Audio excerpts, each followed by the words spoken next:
What is going on, everyone? Darkside Phil here, and with me, as always, is John Rambo. Yes, that's correct. And welcome to today's edition of Smark, guys. Today is March 9th, 2013, marking approximately 1 month now until WrestleMania. I'm not ready, Phil. My signs are only 40% completed. Your giant signs. I have we should glitter. do something. We should do something. I went to Michael's Arts and Crafts. I have glitter. I have various paints.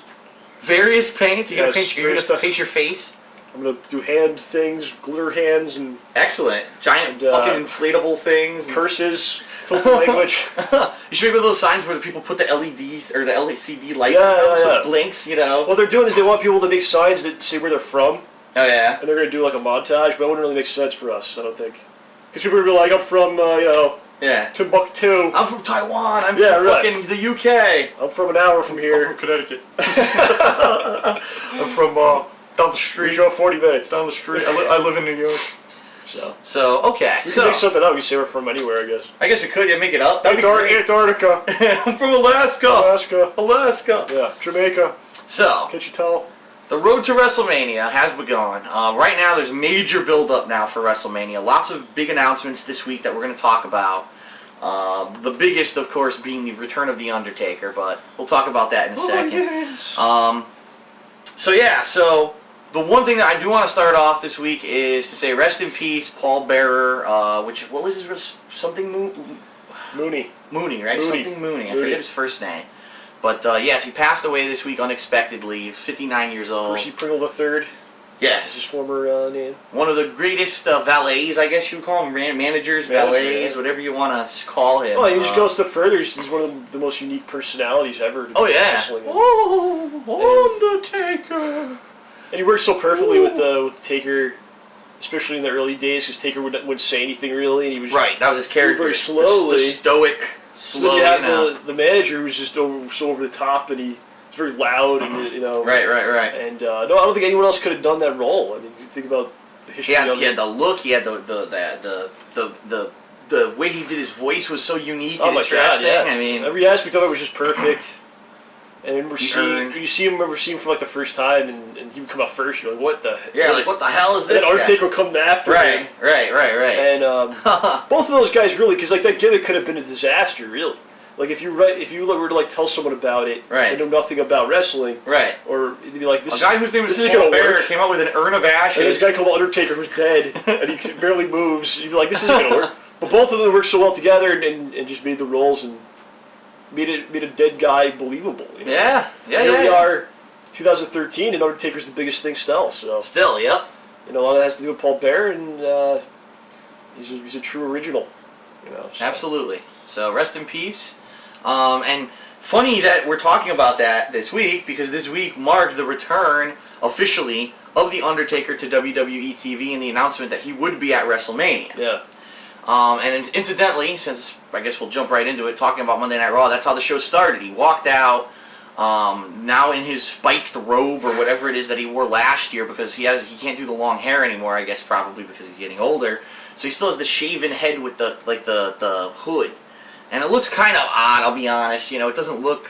You know, Undertaker's always traditionally, he has like the hat, you know, either the black hat or the long brimmed hat. There's always different eras with Undertaker, so this is maybe a new... the hooded era of the AJ Styles wardrobe era of Undertaker. So, the big question is, at the beginning of Raw, you know, that's great the Undertaker's back, but who's he going to wrestle? What's going to happen with all this going on? Everyone knew already. Right, we already knew. It was already spoiled. But so at the beginning of Raw, CM Punk comes out and basically he goes on a rant, says, you know, I should be in the main event of WrestleMania, and it was really you people who took that away from me because you cheered for John Cena. You guys were such a proponent for John Cena. Look, now he's in the main event and not me, and it's your fault. Which isn't really that true, because they. I think he's yelling at the little children and the women who like John Cena and cheer for him. That's what it is. He's not talking to the adults. He's talking to the little children and the women who like John Cena. Okay, I see. Okay. I was wrong. So he says this, and he says, well, now because you took away my main event at WrestleMania, I'm going to take something away from you that's one of the most near and dear things in pro wrestling. I'm going to end the streak at WrestleMania. I'm going to beat the Undertaker. And this prompted Randy Orton, Sheamus, and Big Show all to come out and say, no, we want to wrestle Undertaker. We have a better claim than you. I don't know. It's a really weird segment, which then has Vicky come out and she says, well, we're going to decide this in a fatal 4-way match in the main event tonight. That's going to be the main event, and that's going to I would much rather, we talked a little bit about before, I'd much rather Undertaker, wanted to fight CM Punk. Because he's going to beat him. So if you made, it would make CM Punk seem a lot more important if you wanted to actually fight him, instead of be like, I'm Undertaker up here, I don't care who I go against. Right. I'll fight anyone, just you guys figure it out, and I'll beat their ass. You figure it out amongst yourselves, Right, so if it was Punk, maybe cut a promo, how you say he's God and all that, and then Undertaker comes out. Right. I think that would add a lot more to it than, especially since he was the champion for a year, but he has to earn his way to fight a guy that hasn't been there in a year. Right. It's I don't know. Right. It's not a huge deal, but it's little things. But I do want your opinion on something. Do you think the fact that the Undertaker is continuing his WrestleMania streak past 20-0? Yeah. Especially in light of how the match ended last year with Triple H, do you think this takes away from it now? We'll have to see the match itself to really say. But maybe he's going for what, 25-0? I don't know. Maybe they're going for that. Fuck, man. So I think maybe because 20's a nice even number, so people thought that was it. I thought that was it. Maybe they're going for 25. Maybe they're going for 30. I don't know what's going on. I think that honestly, if I were Undertaker, I would have ended it in 20-0 because. Not to say anything negative about him, the guy's old, but what if? Well, that's why I'm saying. 2 years, what if he gets hurt and he can't do it anymore? Well, now he's 22-0. That's a shitty number. That goes back to my other point, though. I'd like if he's coming back, I'd like more of a reason why. Right. Like the reason they gave was he just wants to do it. Right. And here he is. If they explain CM Punk is so out of control and that Undertaker's gonna come and show him who's really the god or whatever. It would have been cool if Punk was like, well, since I'm not in a match, I'm just going to interfere in every match at WrestleMania and ruin it for you. And then all of a sudden the gong goes off and Undertaker goes out. He goes, you want to face someone, you face me. Yeah, maybe he's just that would have been good. He's just so out of control that he's... And you remember previous years, I think one of the years he didn't want to fight Triple H. He was done and Triple H made him do it. But now why does he want to do it? Right. Now he just wants to do more. I don't know. It was weird, but at least... It's a nice outcome. It's a good outcome. Right. We have this match. I mean, we both talked about it before we started the recording. We're both really pumped for this match, being that we're going to be there in person. I can't wait to see it. So, regardless of the outcome, I think if you start seeing him not, I don't think people expect him to be at the level he has been the last couple of years. But if it's really getting bad, you're going to start seeing people turn on him a little bit. Right. We don't want you anymore to do this. That's when it gets bad. Right. But if you still having good matches, then let him go a couple more times. I don't know. We'll see what happens. Yep. Ryback defeats U.S. champion Antonio Cesaro. Yeah, all the champions lose again. All the champions losing because it's not a pay-per-view, so they can lose as long as it's not a pay-per-view, right? If you want our take on that, listen to the last 50 episodes of the show. If you reiterating that. Mark Henry has a squash match with Zack Ryder. It's so terrible to see what's happened to Zack in the past year. Zack Ryder had to beat Mark Henry to get the U.S. title shot. Yep. And Cena helped him and all that. Yep. Here we are. And here we are a year later. He does the job to him now. So. Terrible. This is an interesting match. The Miz against Dolph Ziggler. And Ric Flair is on Raw this week, and he's in Miz's corner. Yeah. And so, The Miz, I think this was a 2 out of 3 falls match.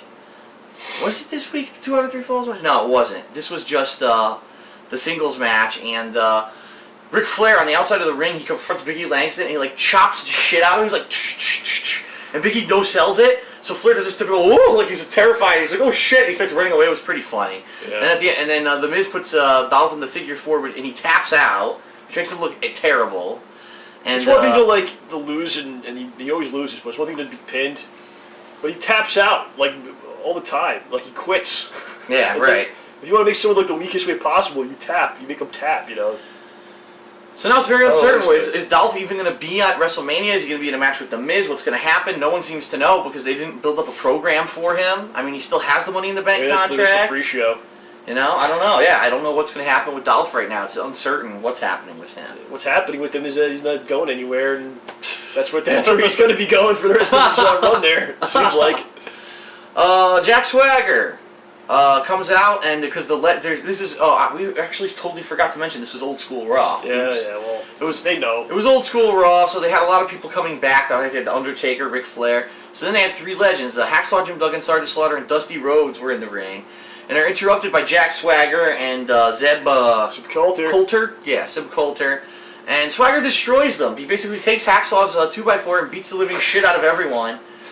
which was pretty ridiculous. It was just like, okay, that's nice, but did he really need to attack these legends?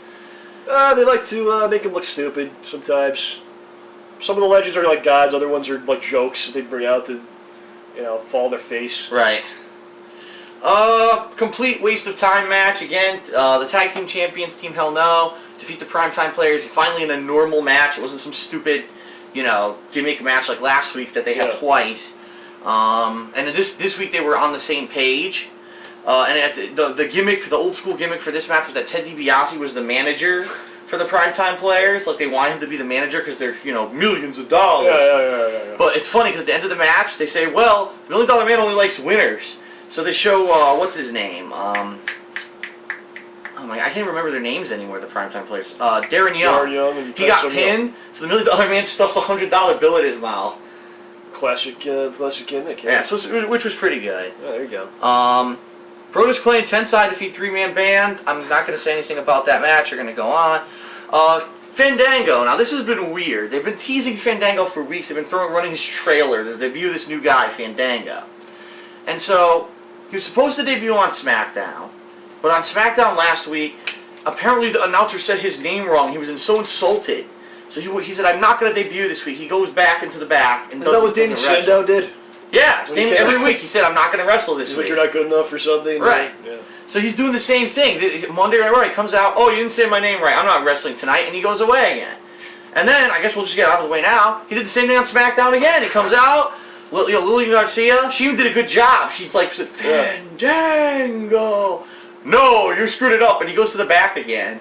It was actually funny because the crowd popped for Lillian when she did it. She did it really well, too. Yeah. He's like, no, that's not good enough. So, I don't know when this guy's going to fucking wrestle. Like, what are they doing this for? It's so stupid. I don't understand. Like, just let's see him wrestle. You know what it is? He'll probably do it every week till WrestleMania, and then he'll go to WrestleMania and get squashed or some shit. Some stiff. Well, we'll hire Ricardo Rodriguez to do his announcing. Oh my god. We'll turn on Del Rio. Triple H. Watch that happen now. Triple H with his weird, shaven head. The CM Punk haircut. Challenges Brock Lesnar to a match at WrestleMania 29. They announced that Brock will officially be on next week to give his response. Whoopity-doopity. And he will defeat Brock at WrestleMania. I think I accidentally skipped the Rock and John Cena by accident here. Yeah, I did. There was a face-off between John Cena and The Rock. Yeah. Now, the whole promo of Cena... It's annoying. It's stupid. Right, is that, I needed to win that match last year. I'm a failure. My life went into a spiral. Right. And you know what? Like, that's actually a good story. Had they actually done that. Right. Like, that would have been, like, let's say, like, because he was, the problem always with him is that he dominates everything. Let's say he lost to Rock, he actually went on a losing streak throughout the year. Right. And put over, like, multiple guys. Ziggler, all these other guys. Right. And then now he's his redemption, he's going to beat Rock, which he's going to anyway. That would have been fun. That would have been a good storyline.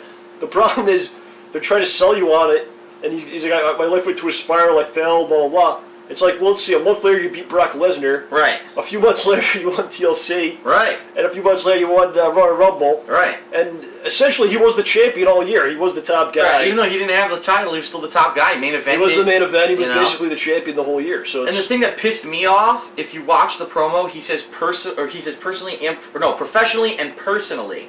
So if you're a Smark like us, you know about all the problems he had with his wife over the past year. The Rock caused and that's what I mean. Like, what the fuck kind of a thing is he alluding to? The Rock caused the divorce. I don't know if he's saying that, but they're just trying to sell that. It's been a bad year for him. Right. It's been such a rough road, and this is what he has to do to make up for it. But it's a crock of shit if you actually watch the show.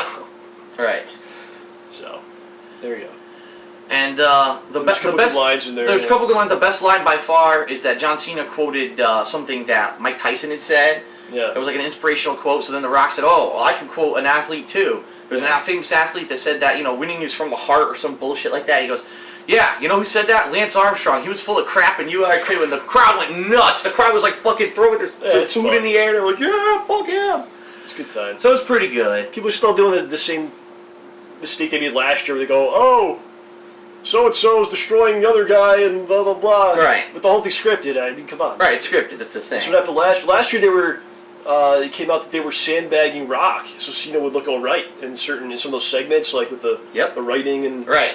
It was all scripted. And they were purposely like holding the Rock back, so Cena could look on his level on the mic.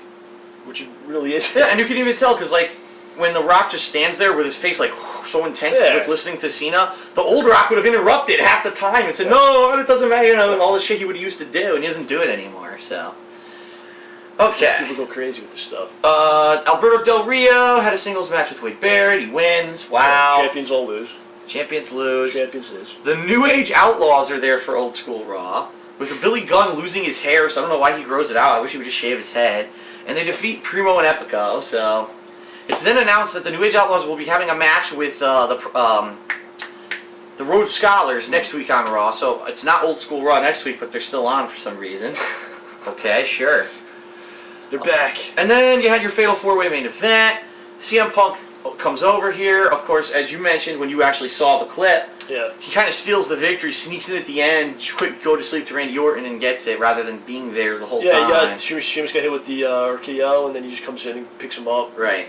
And for whatever reason, when guys get put up in the fireman's carry, they're like paralyzed. It's like, I can't move. Like, you just trying to get out of it. I mean, what's going on here? So, yeah, so CM Punk wins. He's going to be in the match with Undertaker at WrestleMania. I guess they'll start, going back and forth maybe next week. Probably they'll start their promos and all that next week, right? That'll be fun. So that'll be interesting.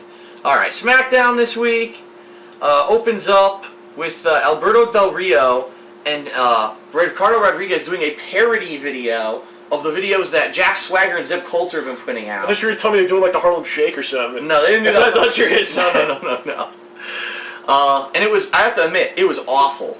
It was like, basically it's trying to be funny, but like Alberto and Ricardo aren't like that kind of character. Yeah. So it was like not funny at all. It didn't come off as funny at all. It was just like a really bad parody. And I was just like, why did they even bother with this? If it probably looked really good on paper, but then when they executed it, it looked so bad. Why would you greenlight it for the show? Like, why wouldn't you say, all right, scrap it, we'll just do something else? They don't care. Look at all this other stuff they do. I mean, look at some of the other stuff they've greenlit over the years. They don't care. Yeah. So it was a terrible opening segment. Very stupid. Team Hell No defeats the three-man band. Great. I don't know what the point of that was. Ryback defeats Damian Sandow. Great. Don't know what the point of that was. But there is a confrontation between Ryback and Mark Henry. Okay. So they're alluding that possibly Mark Henry and him might have a match at WrestleMania. It looks like they're starting to build a program between those two. It's kind of odd because Ryback's always involved with the Shield. Yep. And now he's gone. He's not with them anymore. Feed me Shield. He just gave up on it. He's like, They actually kind of wrote him out of that for whatever reason. I don't know why. Because they wanted him to Mark Henry. Right.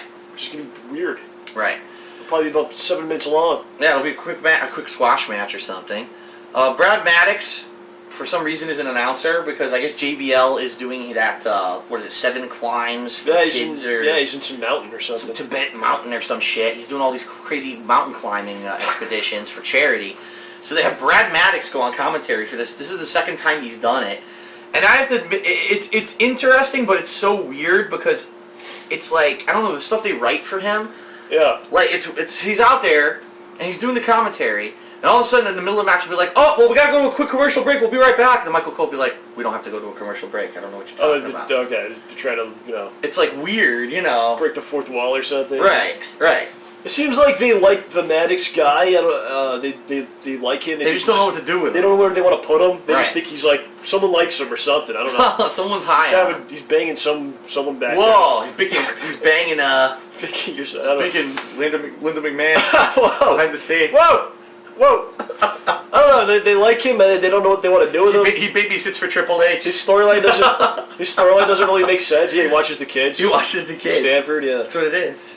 So I don't know. Yeah, so they keep putting them and stuff. So it was good to have a third commentator. Because I'll be honest, Josh Matthews is kind of weak, but it was weird too at the same time. Josh Matthews is there in case someone wants to beat him up, like Lesnar. He's the announcer that takes bumps. Right. That's why he's there. Alberto Del Rio defeats Dolph Ziggler. My God. My God. It's bad. It's bad, ladies and gentlemen. Just don't even have him in matches. Just have it's so weird. It's so weird because like Dolph has a stable, but the stable like works against him now. They like screw up. Like during this match, so Biggie Langston gets like all in the face of Ricardo Rodriguez, right? So AJ like calms it down. No, it's not worth it. Don't attack him. So then all of a sudden Ricardo takes a bucket of water and throws it on AJ. Yeah. And then she's angry. She's chasing him, and the ref throws them both out. Like, throws everyone out. It's like, what was the point of all this? If I was, like, booking Ziggler, I'd have him just come out with the case and be like, I have the briefcase, so I'm not going to do any matches until I decide to. I'm done. I'm not going to just come out with the other people, do promos, 5 minutes here and there, and then don't wrestle. They put him in matches, but he goes, no, I'm not going to do it. They can't fire him because he has the case. Right. You know, eventually he has a match and wins it. You know, this is just ridiculous. Very odd. Very odd match. So, I don't know. Del Rio wins clean, as usual. Mark Henry squashes Yoshitatsu. What the fuck, man? Okay. Sure, dude. Now, this was weird. As we've been talking about for the past several weeks, the Divas division is in shambles, okay? Ever since Beth, Eve, Kelly, everyone left. So Kaitlyn is the Divas champion, but really every week she has no one really to wrestle. So this week they fed her Tamina, and Tamina beats her clean. And it's a really odd match because Layla is like in the corner of Kaitlyn for some reason. What the hell? And then they announced that, like, yeah, Layla said that she's sticking up for Kaitlyn. Like, it was really weird. They were pretending like this whole angle happened backstage that they never showed.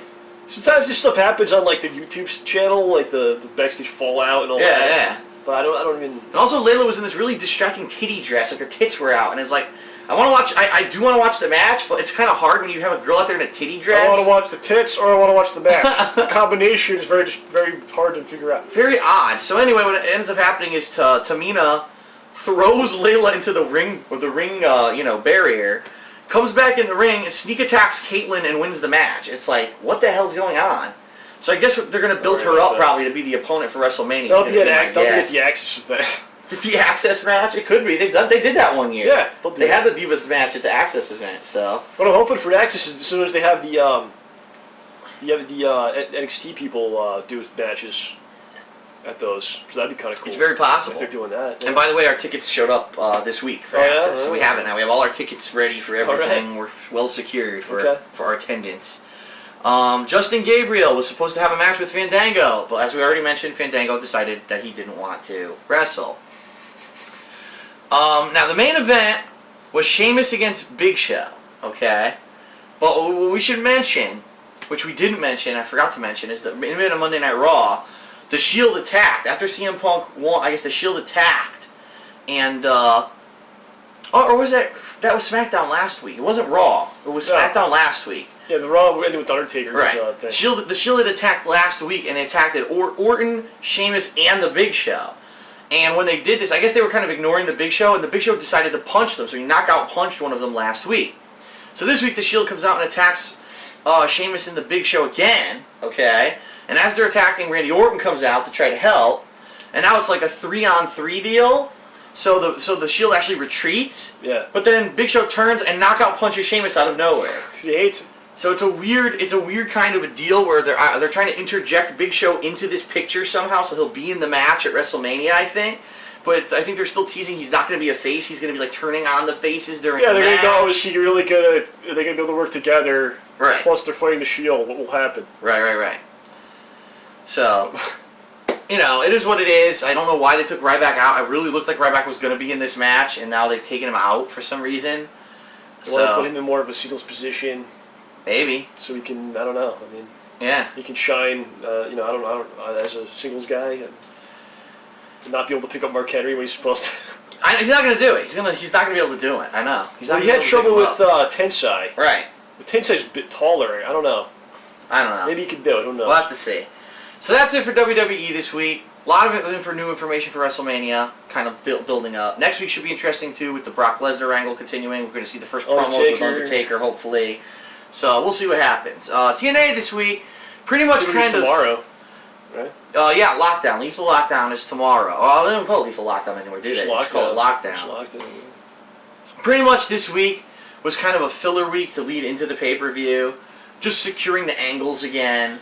Well, they had the vice president of Aces and Eights. Yes, is revealed, and she's revealed to be D'Lo Brown, of all people. What the hell? So D'Lo Brown is an Aces and Eights. He's the vice president. The vice president of Aces and Eights, yes. And so that's all the controversy or whatever that, what's going to happen because they have that 5-on-5 match that's going to happen. Yeah. Come lockdown. And then Bully versus Jeff. Bully versus Jeff for the title. They just kind of further had the angle go this week. Really not much development of any of it when it really came down to it. A couple interesting matches. They had this whole deal where it was like Sting had a series of matches against Aces and Eights with different people who he picked. And if they won, they were going to get an advantage, and now they don't get the advantage. It's really weird, this whole thing that happened this past week. I'm trying to think if there was any other developments. There was nothing with the X Division, from what I remember. No. They had the Knockouts, Velvet Sky, and Gail Kim kind of building up their rivalry a little bit more. But really, it was just I think Velvet will go over again. I think so too. She just won the title. They're not going to have her drop it again so quickly, And it's interesting to see what they do with the Aces and Eights match. If that's before the Bully match, or if that's last. If Bully's a turn, that's got to be last. Mm-hmm. But what happens with the? Is there stipulation on the multi-man match? Like if one team wins, anything happens? There was, but I couldn't understand it. It was such a confusing impact. Like if the TNA team wins, what happens to the? I don't know. Something happens. All right. Well, I'm probably gonna watch it. So I could almost see maybe the Aces and Eights lose the match, but then the main event is the Bully Ray. I mean, Bully Ray turns, and that's we one up you anyway. See, Bully Ray was with us all along. Yeah. Bully Ray is the president of Aces and Eights. He's the guy in charge. If he's the president, why is D'Lo the vice president? I don't know. Would Devon be the? No. Maybe they're gonna say he's not really the vice president. That was just a decoy. A decoy. It was really Bully all along. Yeah. And maybe someone else is the president, not him, Bischoff or something. I don't know. I'm kind of interested in it. I think there'll be some good matches on there. I like that Word Games type match. It'll probably be brutal in some spots, and I'll check it out. It should be a fun show. Should be interesting, to say the least. So that is tomorrow for anyone who's interested. So, all right, that's gonna wrap it up for this week's edition of Smark Guys. This is the lead-in, to WrestleMania. I do think we have a bye week in a couple of weeks. Let's see. In 2 weeks, we have a bye week where that's the weekend when. So not next week, the week after. Right. So next week we'll be here with another edition of Smart Guys. We'll recap everything leading into WrestleMania, and keep in mind that we are in 4 weeks going to be at WrestleMania. We're gonna have a WrestleMania weekend. We're gonna be doing vlogs and stuff. Smart Guys at WrestleMania. We doing that? We could. I mean, we really could. We could. I mean, it would have to be a shorter one though, because we're trying to upload a 30-minute video on whatever internet we have at a hotel is probably not going to work too well. Well, we'll probably do daily updates maybe. Right. Yeah. Because it's Saturday and Sunday, right? Mm-hmm. So I don't know, I'll figure it out. Yeah, I think we're staying at. We're not staying at the main WrestleMania hotel. We knew better than that, so we're staying at one of the reserve hotels. So we have no idea how the internet will be or whatever. So we'll have to find out. We know it's good in that area though, so right. We'll see. So we'll see. All right, so that's it. Thanks a lot for tuning in to Smart Guys. We'll see you next week. Peace out. Bye-bye.